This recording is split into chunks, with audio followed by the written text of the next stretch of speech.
Hello again, welcome back. We are going to continue reading the novel Lord of the Mysteries by Cuttlefish That Loves Diving. Last time we read chapters 7 to 9, where we got some brief backgrounds on the two characters, Alger and Audrey. So today we are going to continue with chapter 10, sorry.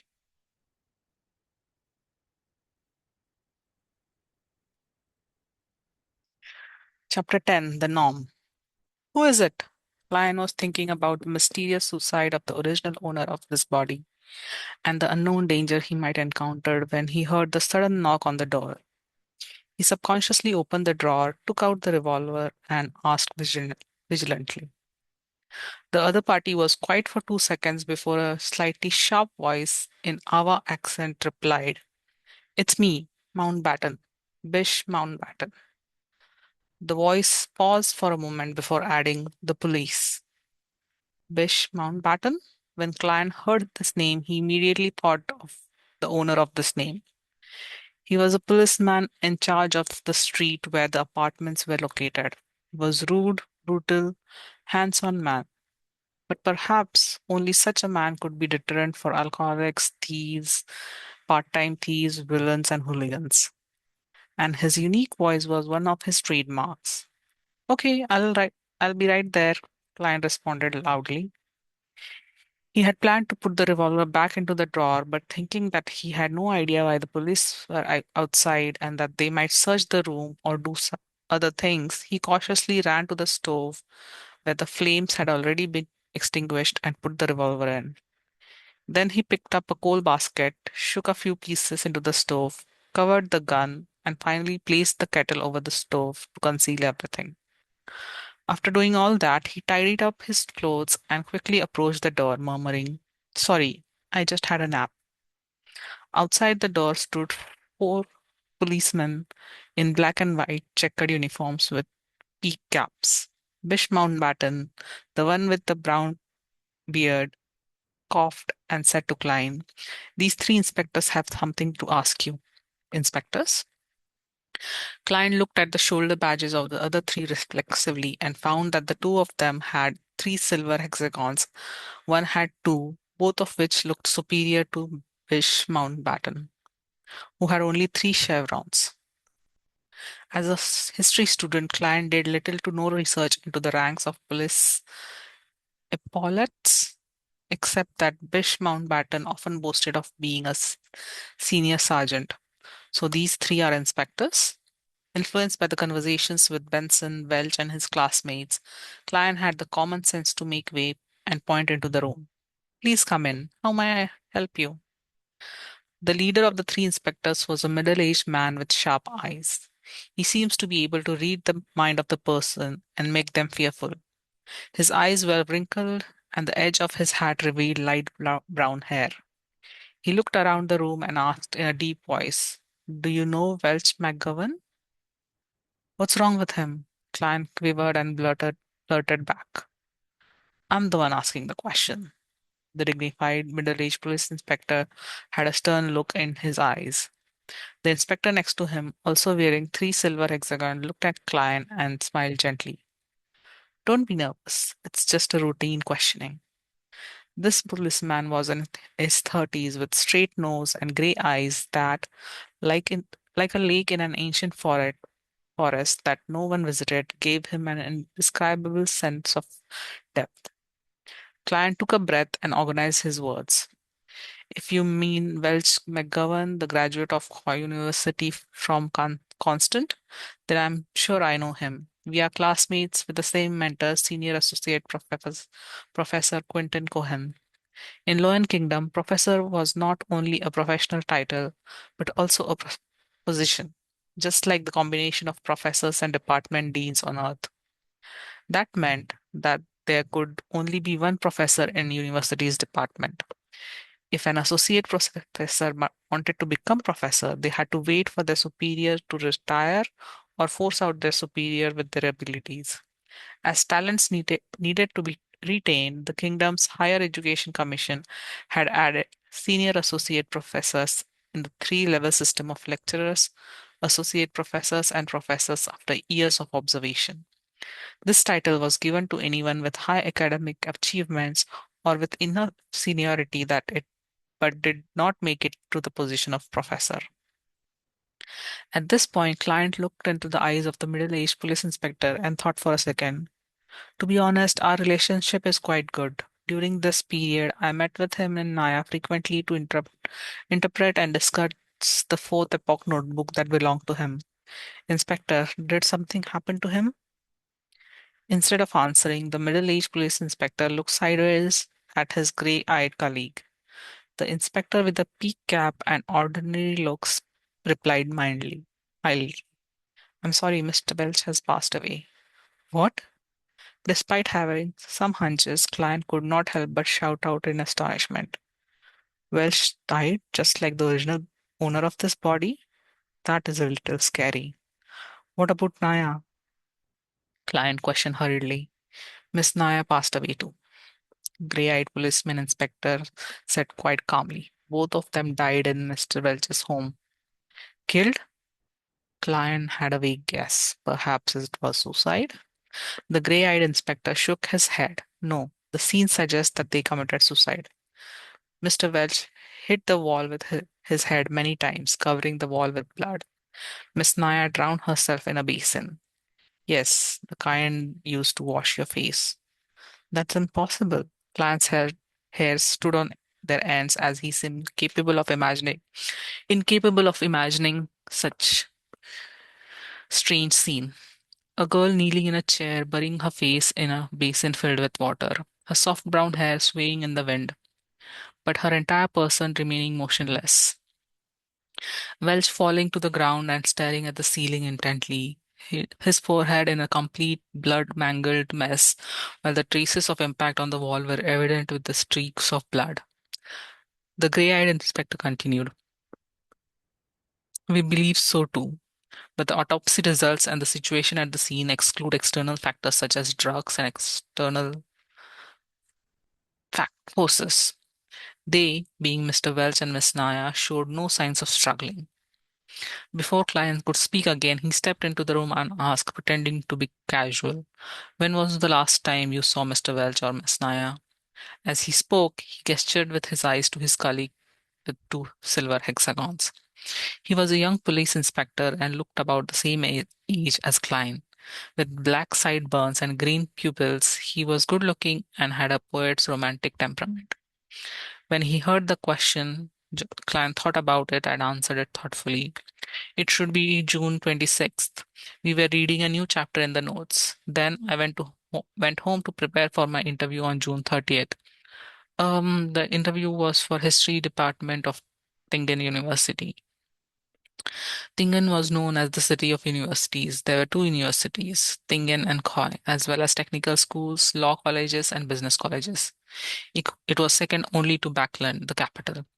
As soon as he saw, as soon as he finished, he saw the young police inspector walk towards his desk in the corner of his eye and pick up the note that resembled more of a diary. Damn it, I forgot to hide it. Hey, Klein cried out. The young inspector smiled back at him, but did not stop flipping through his notes while the gray-eyed inspector explained, This is a necessary procedure. At this time, Bish Mountbatten and the dignified middle-aged police inspectors were just watching without interrupting or assisting in the search. Where are your search warrants? Client had intended to question them, but on second thought, the judicial system of the Loyan Kingdom did not seem to have such a thing as search warrants.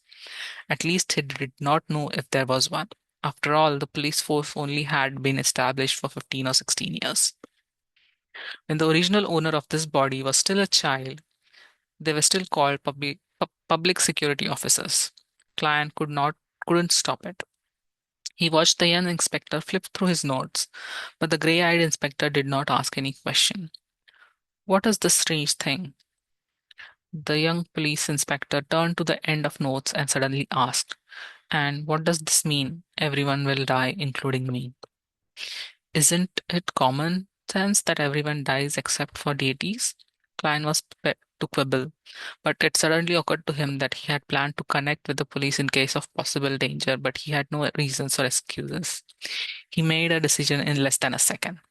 Putting his hand over his forehead, he answered painfully, I have no idea. I really have no idea. When I woke up this morning, I, I felt I wasn't quite right, as if I had forgotten something. It's especially true of whatever happened recently. I don't even know why I had written such a sentence. Sometimes being frank was the best way to solve a problem. Of course, it required skills.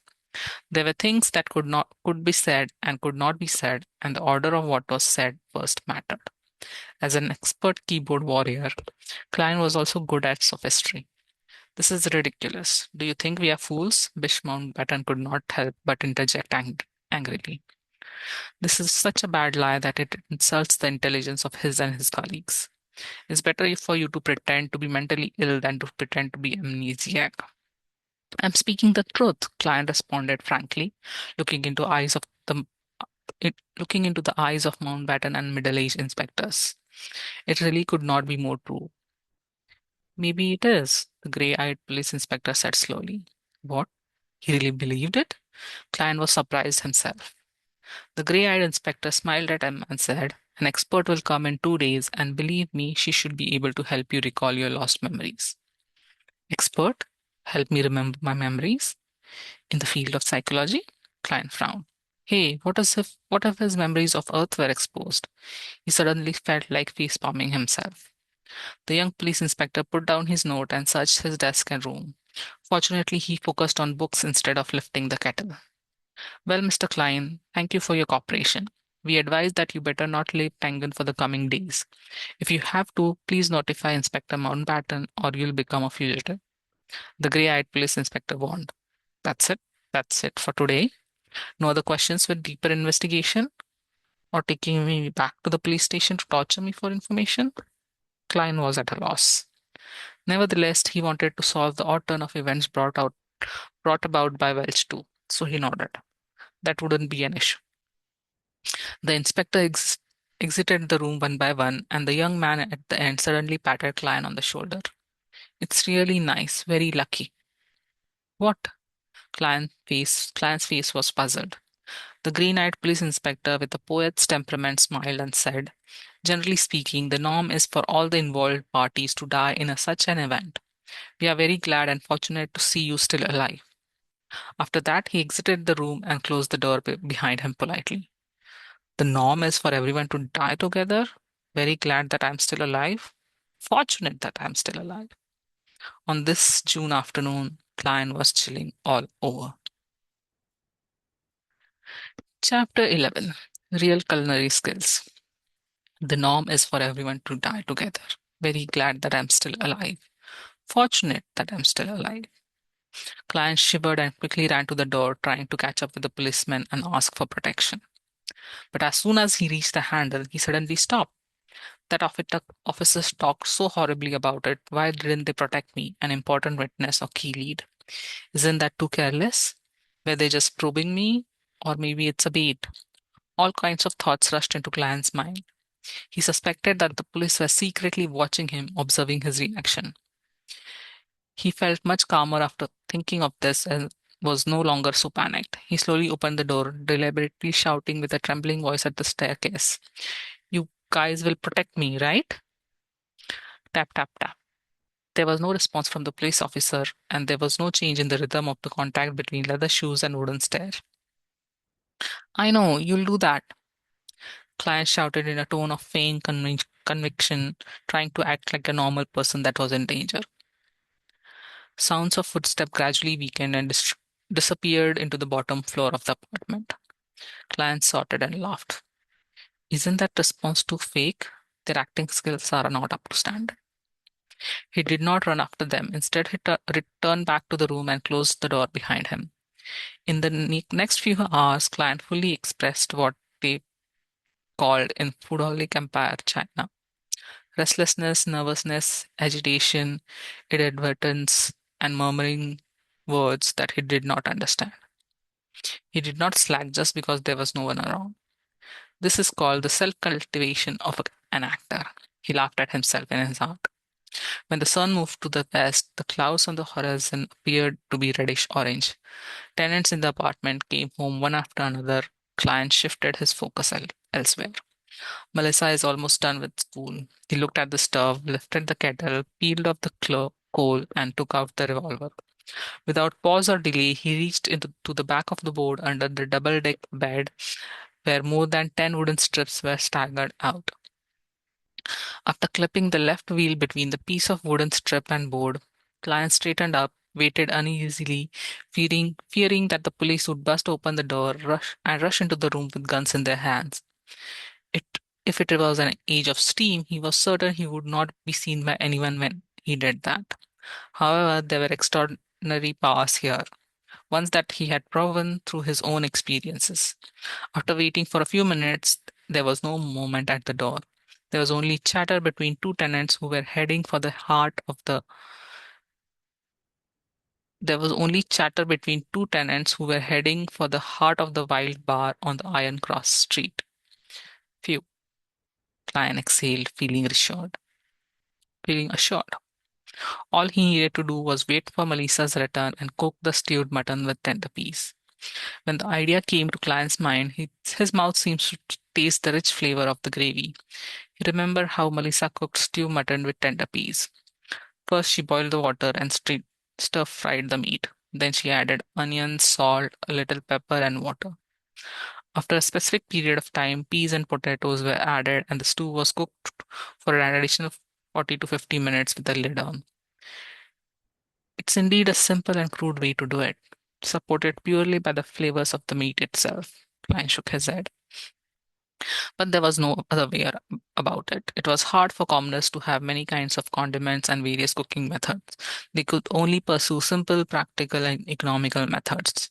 As long as the meat was not burnt or spoiled, anything was good for people who could only eat meat once or twice a week. Klein was not a very good cook himself and ordered takeout most of the time. But by cooking 3 or 4 times a week, after many weeks of accumulated practice, he had a passing standard and felt he would not let the pound of mutton down. When Melissa comes back to cook it, it will be done after 7:30. She would be starving by then. It's time for her to see what real cooking is. Klein made an excuse for himself. First, he started the fire, went to the bathroom to collect water, and washed the mutton. When he took out the kitchen boards and knives before chopping the mutton into tiny chunks. As for the explanation for his sudden culinary skills, he decided to blame it on the dead Welsh McGovern, who had not only hired a chef who was good at the mid-seashire flavor, but also often created his own delicacies and invited people to try them. Well, the dead cannot refute me. Nevertheless, this is a world of beyond us. The dead are not necessarily unable to speak. With that in mind, Client felt a little guilty conscience. He threw aside his confused thoughts and put the meat into the soup bowl. When he took out the condiment box and added a spoonful of crude salt, half of which had begun yellowing. In addition, he cautiously took some black pepper grains from a special bottle, mixing and marinating them together. He placed the saucepan on the stove. While waiting for it to heat up, Klein rummaged for the carrots from yesterday and cut them into pieces with onions he bought today. When he was done with the preparation, he took out a small can from the cupboard and opened it. There was not much lard left in it. Klein took a spoonful, put it in the pan and melted it. He added in the carrots and onions and stirred it for a while. As the fragrance began to pervade, Klein poured all the mutton into the pot and fried it with care for a while. He should have added cooking wine in the process or red wine at least. However, the Moretti family did not have such these luxuries and could only drink a glass of beer a week. Clan had to make do with whatever was available and poured in some boiled water. After stewing for about 20 minutes, he opened the lid, put in the tender peas and cut potatoes in it, and added a cup of hot water and 2 spoons of salt. He closed the lid, lowered the fire, and exhaled satisfactorily, waiting for his sister to reach home. As seconds turned into minutes, the fragrance in the room intensified. There was an allure from the meat and the rich smell of potatoes and the refreshing scent of onions. The smell gradually mixed up, and Client swallowed his saliva from time to time, keeping track of the time with his pocket watch. After more than 40 minutes, some not so brisk but rhythmic footsteps approached. A key was inserted, the handle was turned, and the door opened. Before Melissa came in, she whispered doubtfully, "Smells good." With her bag still in her hand, she stepped in and glanced over at the stove. "You made this?" Melissa took off her veil hat and her hand paused midair, looking at Clan in astonishment. She twitched her nose and inhaled more of the fragrance. Her eyes quickly softened and she seemed to find some confidence. "You made this?" she asked again. "Are you afraid I'd waste the mutton?" Klein smiled and returned with a question. Without waiting for an answer, he said to himself, "Don't worry. I specifically asked Welch to teach me how to cook this dish. You know, he has a good cook." First time, Melissa's eyes creased subconsciously, but when they were smoothed by the fragrance. "It looks like I'm talented," Klein laughed. "It's almost done. Put your books and veil hat down somewhere. Go to the bathroom and wash your hands, and then get ready to taste it. I'm very confident about it." When she heard her brother's orderly arrangements and saw his gentle and calm smile, Melissa stood rooted at the door and failed to respond in a daze. "Do you prefer the mutton to be cooked longer?" Klein urged with a laugh. "Ah, okay, okay." Melissa jolted back to her senses. With a handbag and veil in each hand, she rushed into the room quickly. When the lid of the saucepan was uncovered, a sudden blast of steam appeared before Client's eyes. Two pieces of rye bread were already placed to the side of the mutton and tender peas, allowing them to absorb the fragrance and heat to become soft. By the time Melissa had packed her items, washed her hands and face, and returned, a plate of stewed mutton with tender peas, potatoes, carrots, and onions was already placed on the table. Two pieces of rye bread covered lightly by a little dip into the gravy were on their plates. "Come on, try it." Lan pointed to the wooden fork and spoon next to the plate. Melissa was still little confused. She didn't refuse. She picked up a potato with her fork, put it in her mouth, and bit it lightly. The taste of starchy potato and gravy fragrance flooded her mouth. Her saliva secretion went crazy as she gobbled down the potato in few mouthfuls. "Try the mutton." Klein gestured at the plate with his chin. He had tasted it just now, and though thought it barely passing, he had tasted it just now and thought it was barely at a passing standard. But it was enough for a girl who was inexperienced with what the world has to offer. After all, she only ate meat occasionally. Melissa's eyes were filled with anticipation as she carefully forked some mutton. It was very tender, and as soon as it entered her mouth, it nearly melted. The fragrance of the meat exploded in her mouth, filling it with delicious meat juices. It was an unprecedented feeling that made Melissa unable to stop eating. But by the time she realized it, she had already eaten several pieces of mutton. I, Klein, this was supposed to be prepared for you." Melissa blushed and stammered. "I nibbled some of the food just now. It's a privilege of being a cook." Klein smiled and soothed his sister. He picked up his fork and spoon. At times he would eat a piece of meat, and sometimes he would stuff his mouth full of peas. At other at other times he would put down the utensils, break off a piece of rye bread, and dip it in the gravy. Melissa relaxed and was immersed in the delicacy again by Client's normal behavior. "It's really delicious. It doesn't seem like you were doing it for the first time." Melissa looked at the empty dish and praised him with all her heart. Even the gravy was finished. "It's a long way from Welch's chef. When I'm rich, I'll take you and Benson out to the restaurant and have a better meal," Client said. He was beginning to look forward to it himself. The interview. Melissa did not finish her words because she suddenly let out a sound of contentment involuntarily. She put her hand over her mouth in a hurry and looked embarrassed. "The fault is with the stewed mutton with tender peas just now. It was just too delicious." Client laughed secretly and decided not to make fun of his sister. He pointed to the plate and said, "This is your mission." "All right." Melissa stood up immediately, took the basin, and rushed out the door. When she came back, she opened the cupboard to check the condiments box and other items as per normal. "Did you just use them?" Melissa was surprised and turned to Klein, holding the black pepper bottle and lard can. Klein shrugged his shoulders and laughed. "Just a little. It's the price of a delicacy."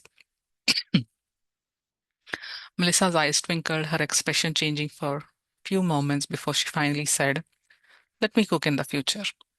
You have to hurry up and prepare for the interview. You have to think about your job." Chapter 12. Here again. "Melissa, can you not rub it in?" Klein muttered inwardly. He felt a throbbing pain in his head. The amount of content Klein had forgotten wasn't considered a lot, but neither was it negligible. The interview was in 2 days, so how could he find the time to make up for it? Furthermore, he was involved in such a strange paranormal activity, so how could it be possible that he would be in a mood to revise? Klein gave his sister a perfunctory response and began to put on the appearance of studying. Melissa moved a chair over to sit beside him. With light shining from the gas lamp, she began working on her assignments. The atmosphere was serene. When it was almost 11 o'clock, the siblings bade each other good night and went to bed. Knock, knock, knock. The pounding on the door roused Klein from his dreams. He peered out the window to see a first glimmer of dawn. In a daze, he flipped over and sat up. "Who is it?" "Look at the time now. Why didn't Melissa wake me up?" "It's me, Dunn Smith." Man with deep voice outside the door replied. "Dunn Smith? Don't know him." Klein got off the bed and shook his head as he walked towards the door. He opened the door to see the gray-eyed police inspector whom he had met the day before standing in front of him. Alarmed, he asked, "Is there something wrong?" The policeman replied with a stern look. "We found a carriage driver. He testified that you had gone to Mr. Welch's place on 27th, the day when Mr. Welch and Miss Naya died. Furthermore, Mr. Welch was the one who paid for your transportation fees." Klein was startled. He did not feel a tinge of fear or guilt that one would expect from having his lies exposed. It was because he was not even lying. In fact, he was surprised by the evidence provided by Dunsmith. On the 27th of June, the former Klein had indeed gone to Mr. Welch's place. On the night that he returned, he killed himself, the exact same way as Welch and Naya did. Klein forced a smile and said, "This is insufficient evidence. It does not directly prove that I am associated with the death of Welch and Naya. Honestly speaking, I am also very curious about the whole incident. I want to know exactly what happened to my two poor friends. But but I really can't remember. In fact, I have almost completely forgotten that I had what I had done on the 27th. You may find it hard to believe, but I fully relied on the diaries I had written to make rough but I fully relied on the diaries I had written to roughly make a guess where that I had gone to Welch's place on the 27th. You sure have a great mental fortitude," Dunsmith said while nodding.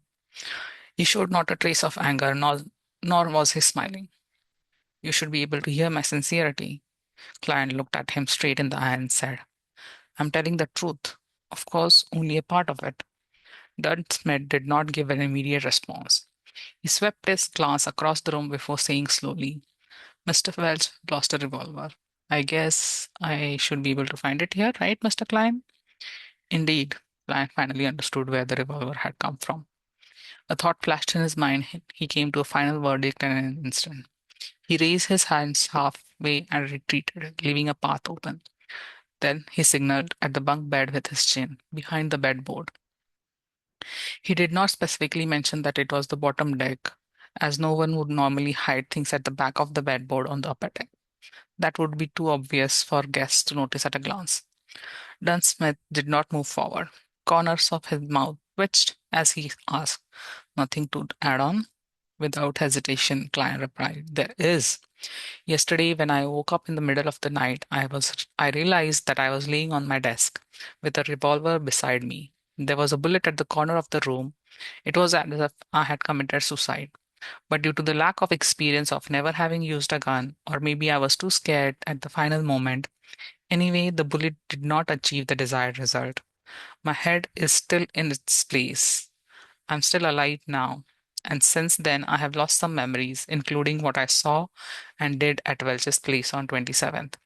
I'm not lying. I really can't remember. For the sake of being eliminated as a suspect, for the sake of getting rid of all these strange events surrounding him, Klein explained almost everything that happened, except the transmigration and the gathering. Also, Klein was careful with his words, allowing every sentence to be amenable, as such, not revealing the fact that the bullet had hit his brain, but only mentioning that it did not achieve the desired result and that his head was still in his place. To others, those two statements might seem to convey the exact same ideas, but in reality, they were like chalk and cheese. Dunsmith listened quietly and then said, "This corresponds with what I had surmised. It also corresponds with the hidden logic of similar incidents in the past. Of course, I have no idea how you managed to survive. I'm glad you believe in me. I don't know how I survived either." Lion heaved a small sign of relief. "But," Dunn threw out a conjecture, there's no use in me believing you. You're currently the prime suspect. You have to be confirmed by an expert that you have indeed forgotten what you went through, or that you indeed have nothing to do with the deaths of Miss Welch and Miss Naya. Mr. Welch and Miss Naya. He coughed, his expression becoming serious. "Mr. Klein, I seek your cooperation on coming with me to the police station for the investigation. This should roughly take 2 to 3 days. If it is confirmed there are no issues with you." "The expert is here?" Klein asked blankly in return. "Didn't they say it would take another 2 days?" "She came earlier than expected." Dunn turned sideways, signaling for Klein to leave. "Allow me to leave a note," Klein requested. Benson was still away and Melissa had gone to school. He could only leave a note to inform them that he was involved in an incident associated with Welch so that they would not worry about him. Dunn nodded, barely minding. "All right." Klein returned to the desk. As he searched for paper, he began of thinking about what uh, as he searched for paper, he began thinking about what was about to occur. Honestly speaking, he did not wish to meet the expert. After all, he had a bigger secret. In a place where there were 7 major churches, under the premise that Emperor Rosal, who was suspected to be a transmigrator predecessor, was assassinated, a thing like transmigration usually meant having to go to court and enter arbitration. But without weapons, combat skills, or superpowers, he was no match for a professional policeman. What's more, few of Dunn's subordinates were standing in the dark outside. Once they draw their guns and shoot at me, I'd be finished. I'll take one step. I'll take it one step at a time." Klein left the note, grabbed his keys, and followed Dunn out the room. Along the dark aisle, 4 policemen in black and white checkered uniforms split into pairs and guarded them on both sides. They were very alert. Klein followed alongside Dunn as they went down the wooden stairs, which occasionally creaked in protest. Outside the apartment, there was a four-wheel carriage. On the side of the carriage, there were 2 crossed swords and a crown, police emblem. The surroundings were crowded and bustling with noise as usual.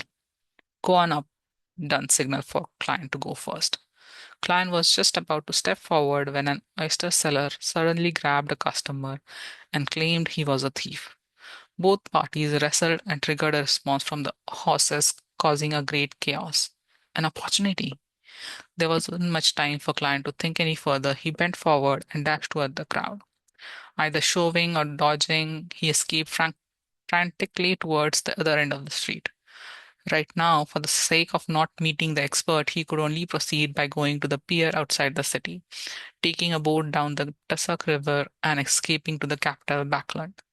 The population were higher there, making it easier to hide. Of course, he could also get on a steam train, go eastward to the nearest Enmet harbor, and take the sea route to Pritz, then back toward Backland. Not long after, Klein arrived at a street and made a turn into Iron Cross Street. There were several carriages that could be hired. To the pier outside the city, Klein reached out his hand and hopped onto one of the carriages. He had thought through things clearly. First, he had to mislead the police that were coming for him. Once the carriage was suitable distance away from them, he would jump right off. Alrighty. The carriage driver tugged at the reins. The carriage left Iron Cross Street. Just as Klein was about to jump off the carriage, he noticed that it had turned into another road. It wasn't leading out the city. Where are you going? Klein blurted in his momentary rage. To Welch's place, the carriage driver answered monotonously. What? Klein was at a loss for words. The carriage driver turned around, exposing his cold grey eyes. It was Dunsmith, the grey-eyed policeman. You, Klein was flustered. Everything suddenly became a blur as the world spun around him when he instantly sat up. Sat up? Klein looked around confused. He noticed the crimson mood outside the city and the room being covered in crimson veil. He reached out with his hand to feel his forehead.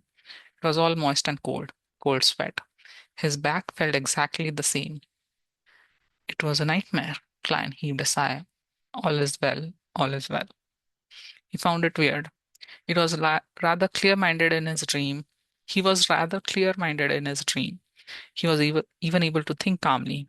After calming down, Klein looked at his pocket watch. It was only 2 in the morning. He got out of bed quietly and planned to head to the washroom where he could wash his face and empty his burgeoning bladder. He opened the door and walked along the corridor under the dim moonlight. He walked lightly towards the washroom. Suddenly, he noticed a silhouette outside the window at the end of the corridor.